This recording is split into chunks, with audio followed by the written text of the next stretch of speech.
L'Algérie. L'Algérie, mon pays, regorge de merveilles et de paysages d'exception.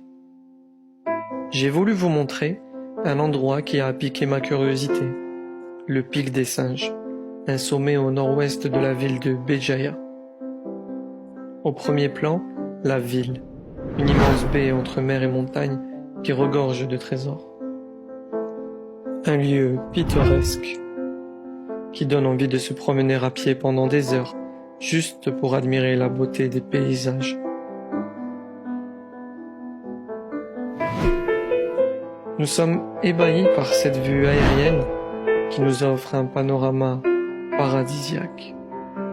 Pour assouvir cette curiosité, j'ai décidé de mettre le cap sur le Cap Carbon, un phare d'atterrissage culminant à 225 mètres au-dessus du niveau de la mer, ce qui en fait à la fois un des plus hauts phares de la Méditerranée et le plus haut phare naturel au monde.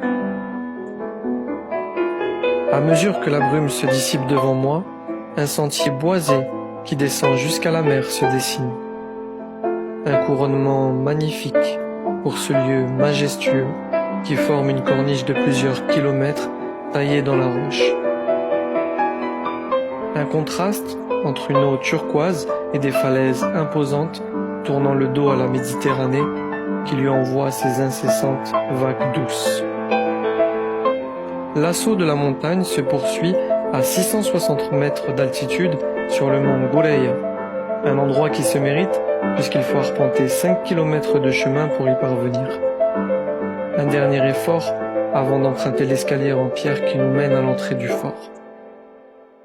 On y découvre un lieu de vigie, érigé au XVIe siècle par les Espagnols, sur l'emplacement du tombeau de la sainte patronne Yemé Gouleia. J'ai voulu vous montrer ce paysage de la Kabylie, aussi grandiose soit-il, c'est une infime richesse naturelle que possède l'Algérie. Cette nature cache bien des comportements condamnables, négligents voire absents envers l'environnement.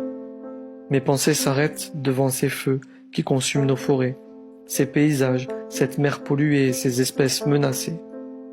Mon objectif est aussi de faire prendre conscience que rien n'est définitivement acquis.